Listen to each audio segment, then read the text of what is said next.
राजीव, ये सोनिया, ये प्रियंका, ये राहुल, इनमें से एक भी हिंदू नहीं मिलेगा। उसका कोई जवाब है? जाति बाद में खोजो भाई, पहले हिंदू ही नहीं हो, हिंदू की जातियों के बारे में बात कर रहे हैं। बीजेपी और आम आदमी पार्टी में जो टक्कर कांटे की हो रही थी, उसमें कांग्रेस पार्टी राहुल गांधी अगर जोर से चुनाव लड़ते। अपना विशैला पानी हो चुका है यमुना का, ये सबको जानते हैं। अब विशैला पानी यमुना दिल्ली के। अच्छा अजय, दो चीजें, एक मिनट, लोकसभा आप जीतते हैं, हैंड्स डाउन जीतते हैं, सब मानते हैं। कौन कह रहा है कि नहीं लोकसभा में वो मिलकर आपको हरा दिया उन्होंने? जो कपड़े बदलता है 3 बार और मेरा नेता एक पैंट एक टी शर्ट पहन के पूरा देश नाप लेता है। प्रधानमंत्री के घर में पैदा होकर भी देश के गरीबों के यहाँ जाता है, शौचा लेके प्लास्टर लेके बैठता है। ये 20-20 फुट लोगों के दूर से चलने वाला प्रधानमंत्री फकीर है ये। हम कब मना कर रहे हैं? चोर चोर मौसेरे भाई, ये तो सामने स्क्रीन पे दिख ही रहा है। तो नहीं, मैंने व्यक्तिगत टिप्पणी राहुल गांधी पे कुछ नहीं की है भाई। मैंने कहा कि राजीव, सोनिया, राहुल, प्रियंका, ये बताओ इसमें से एक भी हिंदू बताओ। दोस्तों स्वागत है आपका, आप देख रहे हैं दो भारत डिबेट। दोस्तों आज की डिबेट होने वाले बीजेपी के प्रवक्ता अजय आलोक और कांग्रेस के प्रवक्ता अतुल लोंडे पाटिल मानव गुप्ता के बीच में। दोस्तों आज की डिबेट में भाजपाई अजय आलोक और न्यूज एंकर मानव गुप्ता जी ने मिलकर कांग्रेस के प्रवक्ता अतुल लोंडे पाटिल की ऐसे मजे लिए कि उसे देखकर आपको काफी आनंद आ जाएगा। दोस्तों दिल्ली में चुनाव है, लेकिन कांग्रेस के नेता राहुल गांधी दिल्ली को छोड़ के मध्य प्रदेश में प्रचार कर रहे हैं। उसी को लेकर जब एंकर ने सवाल किया तो कांग्रेस के प्रवक्ता एंकर का गोदी मीडिया बता दिया। उसके बाद पहले तो एंकर ने इसकी क्लास लगाई और बचा हुआ कसर भाजपाई अजय आलोक जी ने पूरा कर दिखा। दोस्तों डिबेट काफी मजेदार होने वाला है। आपसे अनुरोध है कि वीडियो को अंत तक जरूर देखना। अगर आप चैनल पे पहली बार आए हैं या चैनल को अभी तक सब्सक्राइब नहीं किया तो चैनल को सब्सक्राइब और वीडियो को लाइक जरूर से कीजिएगा। चलिए दोस्तों मेन वीडियो को स्टार्ट करते हैं। चलिए शुरू करते हैं। राहुल गांधी के बारे में तो गालिब का एक शेर याद आ जाता है मुझे। अतुल भाई खुश होंगे सुन के। खुद पुकारेगी मंजिल तो ठहर जाऊंगा मैं, खुद पुकारेगी मंजिल मुझे तब ठहर जाऊंगा मैं, वरना चलता हुआ मुसाफिर हूं, चलता रहूंगा। हम लोग तो जानते थे कि जंग तब तक नहीं हारते हैं जब तक भाग नहीं जाते हैं, और जंग से पहले ही भाग जाना मतलब हार गए। खैर ठीक है। आज एक उनकी स्पीच सुन रहा था मैं। ये अडानी अंबानी, ये जितने 500 उद्योगपति हैं, इसमें एक भी पिछड़ा वर्ग का नहीं मिलेगा, एक भी दलित वर्ग का नहीं मिलेगा।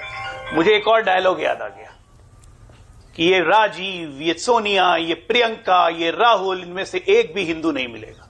सही पकड़े हैं। उसका कोई जवाब है? जाति बाद में खोजो भाई, पहले हिंदू ही नहीं हो, हिंदू की जातियों के बारे में बात कर रहे हैं। कहां मतलब आगा नातना पीछे पघा कहां चले जाते हैं? बताइए, बाढ़ दिल्ली में आई हुई है, अब बांध जाके मध्य प्रदेश में बांध रहे हैं। मतलब ये राजनीतिक परिपक्वता, राजनीतिक गंभीरता की अतिशयोक्ति है। खड़गे वहीं पे, राहुल वहीं पे, दिल्ली में कौन? भगवान भरोसे फालतू का। दिल्ली के कार्यकर्ता, कांग्रेस कार्यकर्ताओं, कांग्रेस के वोटर को मैं अपील करता हूं कि ऐसे नकारा निकृष्ट व्यक्ति को छोड़ दीजिए, राष्ट्र की तरफ सोचिए। आइए भारतीय जनता पार्टी में आपका स्वागत होगा। एक जो कार्यकर्ता जो जूझता है, जो लड़ता है, जो ग्राउंड पे खड़ा होकर अपनी बात कर रहा है, नेता अबैंडन करके भाग के मध्य प्रदेश में। मतलब ये हंसी आएगा। मैंने कहा आपको भी हंसी आ रही है? नहीं, एक मिनट अजय, एक मिनट। आप हंस रहे हैं, आप मजाक उड़ा रहे हैं, लेकिन आपको अंदर ही अंदर तकलीफ होनी चाहिए, क्योंकि ऐसा लग रहा है बीजेपी और आम आदमी पार्टी में जो टक्कर कांटे की हो रही थी, उसमें कांग्रेस पार्टी राहुल गांधी अगर जोर से चुनाव लड़ते तो आपका फायदा हो जाता। अब आपका फायदा नहीं होगा, राहुल गांधी पीछे हट गए। लोकसभा चुनाव 2014, 19, 24 सातों के साथ हमने जीती। 24 में फर्क क्या था? आम आदमी पार्टी या कांग्रेस पार्टी मिलकर लड़ी, या तब भी हमारा वोट प्रतिशत ज्यादा था। दूसरी बात, 14 से 24 तक में ये केजरीवाल का खांसी ठीक भी हुई और पूरे दिल्ली को खांसी हो गई। यही फर्क है। तो ये केजरीवाल का रंग उतर चुका है, लोग जान चुके हैं कि क्या कर रहे हैं। आज भी 15 फर्जी गारंटी करते करते बहुत दिन के बाद मैंने सुना, अच्छा लगा कि वापस खांसी ला रहे हैं। एक से एक। अब आम आदमी पार्टी का इतना मुखौटा उतर चुका है कि वो बात नहीं है। गंगा में, यमुना में पानी बहुत बह चुका, और कितना विषैला पानी हो चुका है यमुना का, ये सबको ही जानते हैं। अब विषैला पानी यमुना दिल्ली के। अच्छा अजय, दो चीजें। एक की जो एलर्जिक कॉफ होता है, एलर्जिक खांसी होती है, वो कभी भी आती जाती है, सीजन के हिसाब से आती जाती है। तो एक तो मैं ये कहूंगा, किसी की खांसी का, किसी के निजी कष्ट का आप मजाक ना बनाएं।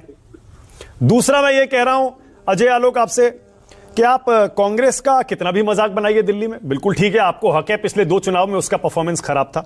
लोकसभा की तुलना विधानसभा में मत करिए। लोकसभा आप जीतते हैं, हैंड्स डाउन जीतते हैं, सब मानते हैं। कौन कह रहा है कि नहीं लोकसभा में वो मिलकर आपको हरा दिया उन्होंने? बिल्कुल हार गए। लेकिन विधानसभा में आपको भी पता है कांग्रेस 4% वोट लेती है। इस बार लग रहा था कांग्रेस थोड़ा वोट ज्यादा ले सकती है। आप इसमें स्ट्रैटेजी नहीं देख रहे कि राहुल गांधी, प्रियंका गांधी, खड़गे जी सोशल मीडिया से भी बाहर हो गए।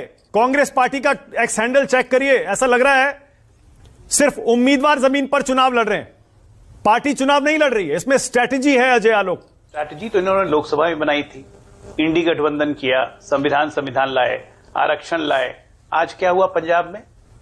दिल्ली की जनता क्या ये जान नहीं रही है? दिल्ली के वाल्मीकि भाई और जाटव भाई और बहन जान नहीं रहे हैं कि बाबा साहब अंबेडकर की प्रतिमा को अमृतसर में सीढ़ी लगा के, मोस्ट प्रोटेक्टेड एरिया में सीढ़ी लगा के मार मार के खंडित किया गया और पंजाब सरकार देखती रही। आपको क्या लगता है कि ऐसी कोई घटना बिना सरकारी प्रोटेक्शन के हो सकती है?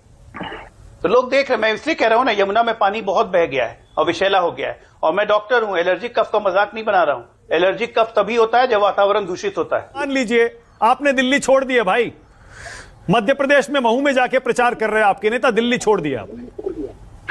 नहीं, पहले तो मुझे आलोक भाई ने जिस घटिया स्तर पर जाकर बात की है, उससे भी ज्यादा घटिया स्तर पर जाकर बात करनी है। आप इजाजत दोगे? क्योंकि आपने उनको इजाजत दी। इन्होंने धर्म निकाला मेरे नेता का, इन्होंने शहजादा बोल दिया उनको।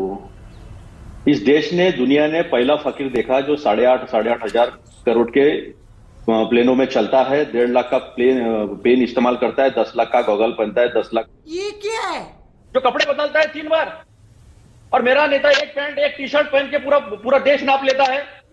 अच्छा ठीक है। प्रधानमंत्री के घर में पैदा होकर भी देश के गरीबों के यहाँ जाता है, त्वचा लेके, प्लास्टर के लेके बैठता है, मैकेनिक के पास जाता है, चमार के पास जाता है, सबके पास जाता है, सब कंट्रोल। ये 20-20 फुट लोगों के दूर से चलने वाला प्रधानमंत्री फकीर है ये, और मेरा नेता लोगों में जाता है, वो बहुत अमीर है। उसने मिसाल पैदा की है, मिसाल दी है इस देश को कि किस तरह का नेता होना चाहिए। तो दिल्ली का मैदान क्यों छोड़ दिया? रही बात हम चलाए गए। इंदिरा जी की अगर आपको चाहिए होगी फ्यूनरल की तस्वीर तो दे दूंगा। बड़ी खुशी होगी। दिल्ली का मैदान क्यों छोड़ दिया? आपको राजीव गांधी की भी तस्वीर दिखा दूंगा, वो भी वीडियो भेज दूंगा जलाते हुआ। पंडित जी लोग घूम रहे थे, वो भी दिखा दूंगा। बड़ी खुशी होगी अंदर से कि मर गए। मानक जी, जिस तरह की टिप्पणियां होती है ना, तो ये इनकी गिरी हुई हरकत और इनकी हैसियत बताती है कि क्या सोच के लोग हैं। और इसीलिए आज देश का मध्यम वर्ग, गरीब वर्ग जो है, वो गरीब का गरीब होते जा रहा, चूस रहे हैं लोग।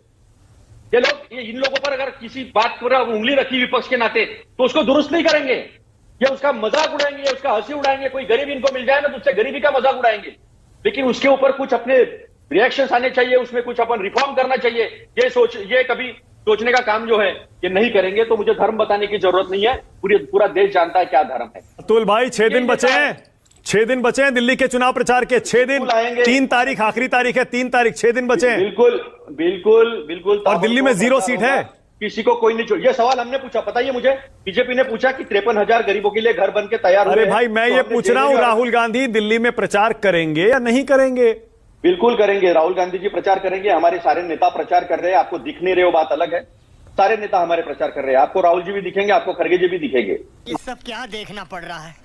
अच्छा है मैं अंधा हूँ। अतुल लोंडे पाटिल, आप जितनी देर बोले, सुनिए अतुल भाई, आप जितनी देर बोले 95% आप बीजेपी पर बोले, आम आदमी पार्टी पर 2 लाइन बोले, तो हम क्यों ना मान लें कि आपकी सेटिंग हो गई? हरजीत सिंह रंधावा जी जो है, उन्होंने आज प्रेस कॉन्फ्रेंस की, ताबड़तोड़ प्रेस कॉन्फ्रेंस कर रहे हैं। और जो इनका गवर्नेंस है, उस गवर्नेंस पे अगर कोई उंगली उठा रहा तो कांग्रेस उठा रहा है। कहां बीजेपी ने उठाई है? बीजेपी के पास कोई मॉडल नहीं है। आप क्यों तवज्जो दे रहे हो? बीजेपी के पास कोई मॉडल ही नहीं है। गुजरात मॉडल जाके देखो क्या हो रहा है गुजरात में। कल पुणे में, ठीक है, 200 आईटी प्रोफेशनल की जगह निकली। ओके, डॉक्टर अजय आलोक देख लीजिए, मैंने दोनों से बहुत कोशिश की है पूछने की क्या बात है, क्या वजह है। आप खुद अंदाजा लगा सकते हैं, मानेगा कोई नहीं, लेकिन ये एक रणनीतिक कदम है बीजेपी को हराने के लिए। अब आप कुछ भी कहते रहिए, लेकिन आपको सामना करना पड़ेगा। हम कब मना कर रहे हैं? चोर मौसेरे भाई, ये तो सामने स्क्रीन पे दिख ही रहा है, तो मैं क्यों मना करूं? मैं क्यों करूं? अब एक एक करके जरा दोनों का जवाब देता हूं। अतुल भाई, आप बिना मतलब में मुझसे गुस्सा गए। मेरे बच्चे क्यों वहां पढ़ा रहा हूं? मैं बच्चे पढ़ा रहा हूं, वहां पढ़ा नहीं रहा हूं। मेरा बेटा यही पढ़ रहा है, दोनों मेरे बच्चे नागरिक है। मैं वहां काम करता था। एक मिनट अतुल भाई, एक मिनट अतुल भाई, मैं खत्म कर दूंगा। मैं नाराज नहीं हुआ। अरे मैं नाराज नहीं हूं आपसे, मैं बता रहा हूं मेरे बच्चे वहीं पैदा हुए, वहीं के नागरिक हो गए। नहीं, मैंने व्यक्तिगत टिप्पणी राहुल गांधी पे कुछ नहीं की है भाई। मैंने कहा कि राजीव, सोनिया, राहुल, प्रियंका, ये बताओ, इसमें से एक भी हिंदू बताओ। ये व्यक्तिगत कहां से हो गया? हिंदू नहीं है ना वो, तो ये व्यक्तिगत टिप्पणी कैसे कहता है? आप प्रूफ कर दीजिए कोई हिंदू है इसमें से। कौन कहता है? मैं कह रहा हूं सब कहता है, सब कहता है। कैसे राहुल गांधी हिंदू हो जाएंगे? पारसी मां और ईसाई, पारसी मां, एक मिनट, पारसी पिता ईसाई मां के बेटे हिंदू कैसे हो गए? मैंने यही कहा। एक मिनट, राहुल, अतुल भाई, मैंने आपको टोका नहीं था। कोई व्यक्तिगत टिप्पणी नहीं की, तो मैं साफ साफ किसके साथ आई थी? दूसरी बात, सच बोलने पे अगर आपको मिर्ची मालक जी, इस पे आज बात हो जानी चाहिए। आज मैं बात आप मऊ की बात कर रहे हो, बाबा साहब अम्बेडकर की बात कर रहे हो। पंचतीर्थ किसने बनवाया? प्रधानमंत्री मोदी ने। जन्मस्थान का विचारक मऊ में किसने करवाया? प्रधानमंत्री मोदी ने।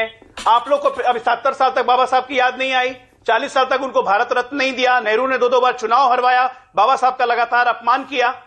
क्या बात आप कर रहे हैं और आप बाबा साहब की बात कर रहे हो? तो आज का ये डिबेट वीडियो यहीं समाप्त करते हैं। आई होप कि आप लोग को काफी ज्यादा पसंद आया होगा, और पसंद आया होगा तो लाइक एंड चैनल को सब्सक्राइब जरूर से कीजिएगा। चलिए दोस्तों, मिलते हैं कोई और लेटेस्ट डिबेट वीडियो में, तब तक के लिए जय हिंद, जय भारत, वंदे मातरम।